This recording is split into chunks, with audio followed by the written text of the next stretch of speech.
သူ့ကိုရွေးချယ်ပြီးထားတဲ့အခါမှာတကယ်ကိုကျမရဲ့ရွေးချယ်မှုမှန်ကန်နေပေါ့နော်နောင်ချရဲ့ဆောင်မှုအတိုင်းပဲဂရုစိုက်တာနားချပါဆိုတဲ့အတိုင်းပဲတကယ်ကိုဂရုစိုက်တာတွေ့ရတယ်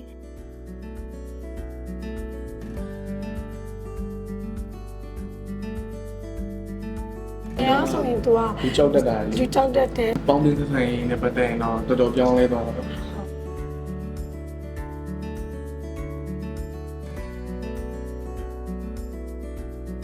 ဒီလိုတက်လာတာလေးတွေအားရပါတယ်လိမ်လဲလိမ်မာလာတယ် ဟုတ်ကဲ့ရှင်ဟုတ် ပြင်ကျေးလာတယ်ပြီးရင်အဲ့ language ပိုင်းနေလည်းတိုးတက်လာတာတွေ့ရရှင်ဟုတ် ဒီကျောင်းမှာထားပြီးရနေလို့เนาะအစားစားရပြည်စုံလာတော့တွေ့ရပါတယ်ဟိုထမင်းစားတဲ့နေရာမှာစီကန်းတရှိစား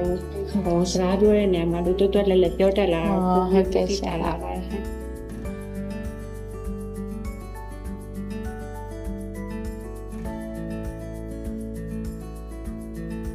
ဒီမှာအစထားတော့လားစိုးရင်စိတ်တော့ဒီမှာတော့မရှိဘူးဘာလို့လဲဆိုတော့သူ့မမတော့ကလည်းအဆင်ပြေတယ်ဆိုတော့လေဒီမှာအရန်ယူဆိုင်တယ်ဆိုပြီးတော့ဒီမှာဒီလိုပဲရွေးရ လူကြီးနေပဲအဆင်ပြေသေးရပါတော့ကလေးနဲ့ကြသူကထိတ်တိုက်မတွေ့ဘူးတရားကြတော့တီချယ်တွေနဲ့ဒီတေချာလေးတင်ပြပေးပါညာထိမ့်ပြီးတော့ကြသူအခုဆိုရင်တော်တော်များများနဲ့အဆင်ပြေသွားပြီပေါ့နော်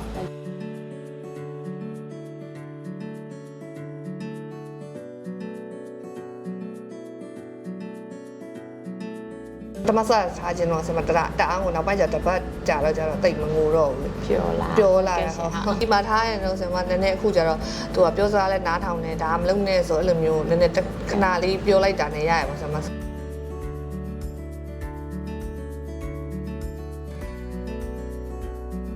3နှစ်နဲ့3လထိစကားမပြောဒီမှာ4လထားတဲ့ချိန်ကျစကားလည်းရန်ပြောလာတယ်နော် ဟုတ်ကဲ့ရှင်ဟုတ်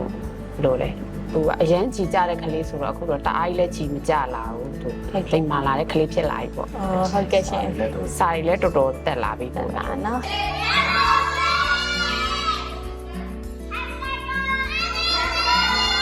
စားတော့ဒီပထမတစ်လကတော့ဗောနော်သူအမေနဲ့ခွဲတဲ့နေရာတွေပါလေဆိုသူမခွဲချင်ဘူးဗောနော်အခုနောက်ပိုင်းတော့ဒီ miss တွေနဲ့ရင်းနှီးသွားတော့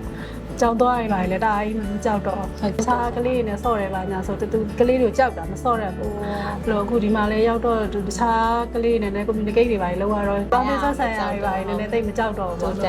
ကဲ့ရှင်ဟုတ်